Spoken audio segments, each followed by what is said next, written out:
The summit of presidents of South America is underway in Brazil with an agenda focused on strengthening regional integration. The Russian Ministry of Defense said that 8 drones launched in the direction of Moscow were neutralized and accused Ukraine of the attack. In India, at least 10 people were killed and 55 others were injured when a bus carrying Hindu pilgrims fell into a gorge near Jammu City in the northern state of Punjab.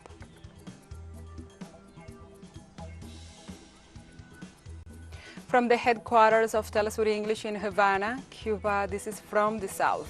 I'm your anchor, Gladys Quesada, and these are the news. In Brazil, a summit of South American presidents to discuss regional integration was inaugurated on Tuesday. The opening speech of the meeting that brings together the heads of state of the region was delivered by the Brazilian President Luiz Inácio Lula da Silva. In his words, the head of state called for South American unity to defend democracy. He also called for deepening economic integration in order to break the reliance on foreign currencies. At the same time, he insisted on updating common projects, taking action against climate change, and guaranteeing attention to vulnerable populations. He also emphasized the need to resume dialogue through integration and cooperation mechanisms, such as the South American Unions of Nations, UNASUR. We don't have time to waste. South America has in front of it once again the opportunity to take the path of union, and we don't have to start from scratch. UNASUR is a collective heritage that is in force. 7 countries are still full members, so it is important to resume that construction process. But we must do it critically and see what didn't work to solve those problems. We need coordination mechanisms that are flexible to confirm the agility and implementation of initiatives. Our decision will have legitimacy if we take them and are implemented in a democratic way. Also, the Brazilian head of state, Lula da Silva, called for the creation of a multilateral commission to follow up on the agreements resulting from the meeting of South American leaders. It's essential to create a high-level group with personal representative of each president to continue the work of reflection based on what we decide today. This group will have 120 days to present a map that will be the path for the integration of South America. Venezuela's Minister for Agriculture and Land, Wilmar Castro Soteldo, met on Monday with his Brazilian counterpart, Carlos Favaro. The meeting took place at Brazil's Planalto Palace in the context of Venezuela's first high-level visit to Brazil since 2015, after both nations resumed their diplomatic and commercial relations. Castro Soteldo told the press that in that first meeting, both parties recognized their country's potential in agriculture, expressed their commitments for the cooperation between Brazil and Venezuela in that sector, and also agreed on further meetings to set up a roadmap in order to implement concrete action towards an end. On the other hand, Minister Favaro expressed his and his government's joy for the new relations between Brazil and Venezuela based on friendly and mutual respect, and reiterated his government's intention to develop the cooperation of both countries' agriculture and food industries. United Nations warns of a risk of famine in Haiti due to restrictions imposed by armed gangs on the movement of food and people. A report by 2 agencies of the United Nations, the World Food Programme and the Food and Agriculture Organization, says Haiti requires to be given urgent attention in order to save people's lives. These agencies have placed Haiti alongside Sudan, Burkina Faso and Mali as the nations where food insecurity is seriously threatened due to heightened conflicts and violence. By late 2022, a UN report said there was a record 4,700,000 people in Haiti, almost half of the population on the brink of starvation. The Cité Soleil district in the capital, Port-au-Prince, where violence has escalated as armed gangs vie for control, faces the most urgent need for humanitarian assistance. Let's take a short break, but remember, you can join us on TikTok at TeleSUR English, where you will find the news in different formats, news updates and more. Other stories coming up. Stay with us.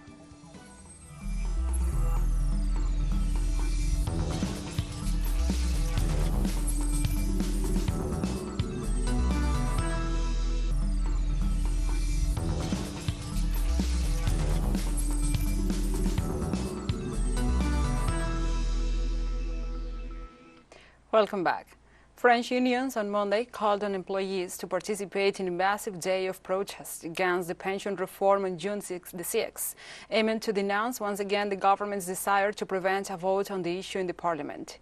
The call for the 14 days of strikes and demonstrations is set 2 days before the parliament studies a bill presented by the Overseas Territories Libertarian and Independence Parliamentary Group with the aim of repealing the reform, which the government considers unconstitutional and intends to torpedo.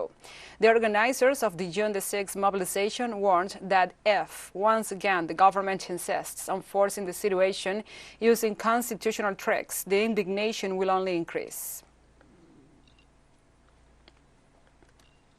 Calling on workers, young people and pensioners to make June the 6th a big day of strikes and demonstrations across the country to win the withdrawal of the pension reform and for social advances. The unions are calling on members of parliament to vote on the cross-party bill regarding the pensions reform on June the 8th so that the crisis can be finally resolved. Otherwise, if once again the government insists on using constitutional tricks to force its way through, the anger will only increase. This reform is brutal and unfair for workers and young people who have all clearly understood that they will have to work longer without employers or public sector employers ever having to contribute. It is vital that this reform is withdrawn so that progress can finally be made on workers' concerns. In Greece, the former president of the state-owned railroad company has been indicted in connection with a train accident that killed 57 people back in February. Former railroad company chairman Spiros Patras and 2 other executives have been charged with dereliction of duty and could face up to 2 years in prison. The accusation is based on the fact that they hired as of chief of the Larissa station where the accident occurred an employee who was over the statutory age for the position. The said employee was also indicted, and he admitted that in court that he had placed a passenger train on the same track of a freight convoy traveling in the opposite direction, with which ended up colliding.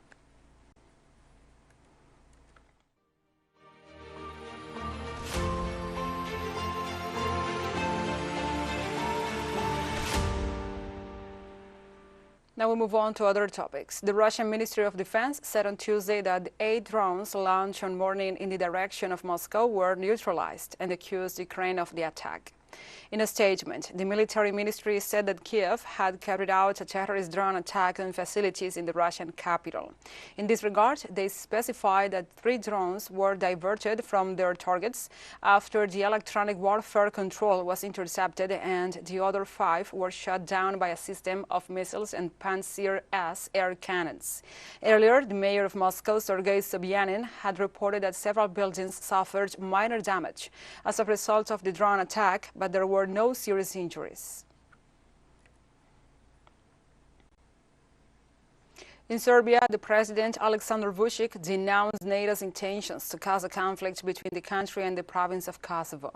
The president denounced that the Prime Minister of Kosovo, Albin Kurti, is organizing a series of confrontations in the north of the province to cause a conflict between the Serbian army and the forces of the Atlantic Alliance present in the region.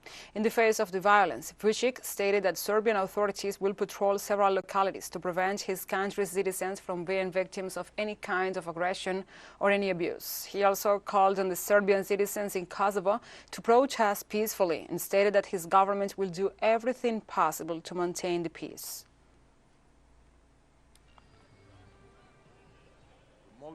In this context, the Serbian president, Aleksandar Vučić, called a meeting with representatives of the United States, United Kingdom, Germany, France, and Italy on May 30th due to the escalation of tensions in Kosovo.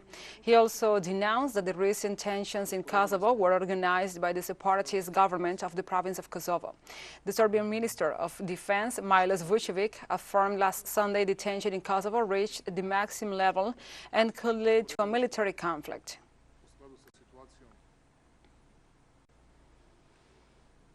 And the Serbs continued to gather in front of this vacant city hall on Tuesday after violent clashes with NATO-led peacekeepers resulted in 30 soldiers being injured. Local media reported that soldiers from the NATO-led Kosovo force, dressed in riot gear, placed a metal barrier around this vacant municipal building and prevented the entry to the hall. Serbs demand the withdrawal of police forces from Kosovo, as well as ethnic Albanian mayors, whom they do not consider them their true representatives. In the meantime, Serbian President Aleksandar Vučić declared that 52 demonstrators had been injured, 3 of them seriously, and 5 Serbs were arrested for taking part in the protests against NATO forces.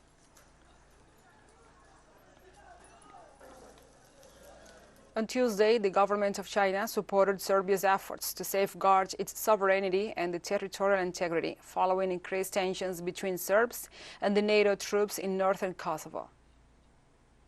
China is closely following the developments and supports Serbia's efforts to safeguard its sovereignty and territorial integrity. We oppose the unilateral actions of the provisional institutions of self-government in Pristina and call on it to seriously fulfill its obligations to establish the community of Serb-majority municipalities. We urge NATO to seriously respect the sovereignty and territorial integrity of the relevant countries and really do what is conducive to regional peace.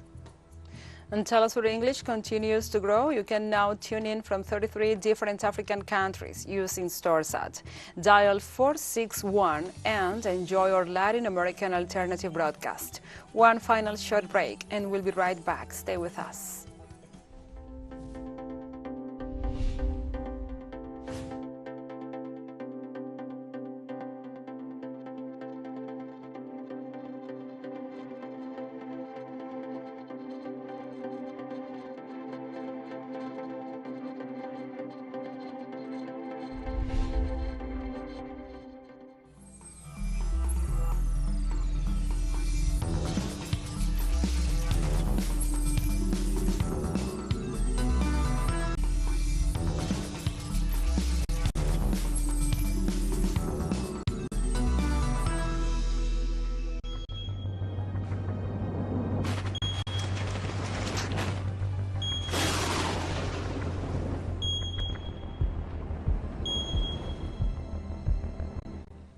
Welcome back. In China, on Tuesday, Typhoon Moore slammed the east coast of Taiwan with strong winds and waves as it passed into southern Japan. The typhoon was reporting maximum sustained winds of 155 kilometers per hour and gusts of up to 190 kilometers per hour. As for its course, current projections show the typhoon turning northeastward by midweek near Taiwan or southern Japan with no contact with island terrain expected. Meanwhile, the phenomenon continues to cause heavy rains in the northern Philippines, where an alert remains in effect for possible flooding and landslides. Although the typhoon had lost some of its strength and slow advance since it hit Guam last week, meteorologists in the Philippines said it was still dangerous, with maximum sustained winds of 155 kilometers per hour and gusts of up to 190 kilometers per hour.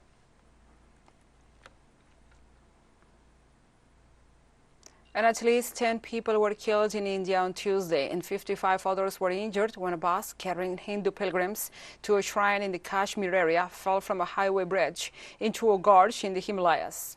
Police sources reported that the bus was on its way to Katra city from Army Start city in the northern state of Punjab when it fell into a gorge near Jammu city. Local police officer Chandan Kohli told reporters that the bus was overloaded. Residents and authorities rushed to the scene, started a rescue operation, and immediately took the injured to hospitals for medical help.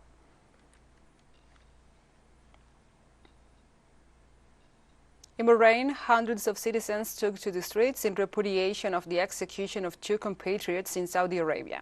The demonstrations took place on Monday night in Dar Kulayb, the hometown of the 2 men executed, Jafar Sultan and Sadek Tham. On its part, Riyadh said the executions were carried out after the court found them guilty of belonging to a militant group plotting to destabilize the 2 kingdoms in the Middle East. The specialized criminal court convicted the 2 men of promoting chaos and smuggling explosives to be used inside Saudi Arabia. On Monday, Iran's Supreme Leader Ali Khamenei said his country wants to restore diplomatic relations with Egypt, which were severed after the triumph of the Islamic Revolution in 1979. Visiting Omani Sultan Haitham bin Turek during a meeting in the Persian country convened to Khamenei Egypt's readiness to resume relations with Tehran, to which Iran's Supreme Leader responded by stating that his country welcomes this stance and sees no problem in it. Iranian and Egyptian representatives have held meetings in recent months to mend the ties between the two countries. The possible restoration of diplomatic relations between Iran and Egypt comes after the Persian country and Saudi Arabia agreed in March to resume normal diplomatic relations with China's mediation.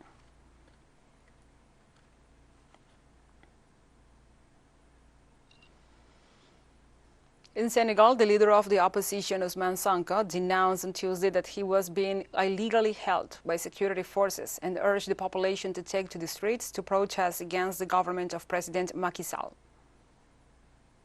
In the name of what? In a country that claims to be a democratic, can we hold a citizen whose only wrong is to be a firm and fierce opponent of the regime of Macky Sall? It's time for all Senegalese to take responsibility for coming out and facing Macky Sall. And I call for that, a national surge, a national resistance movement in accordance with our constitution to face Macky Sall, because it is no longer a criminal dictatorship. The dictatorship is already standing up and resolutely moving towards its objectives. And the leader for the Senegalese Patriots for Work, Ethics and Fraternity Party, Ousmane Sonko, is notorious for his anti-government harangues and against the president of the Republic, Macky Sall, whom he accuses of wanting to be re-elected in next year's general elections, despite the constitutional prohibition to that effect. The politician, who is a parliamentary deputy, faces accusations of defamation, insults and forgery by the Minister of Tourism, Mame Mbaye Niane, in a process that his loyalists affirm tries to prevent him from presenting his candidacy in the next elections. On the other hand, he also faces accusations of rape and death threats filed by an employee of a beauty salon, and a decision is expected on June the 1st, and according to Senegalese prosecutor, could be a 10-year jail.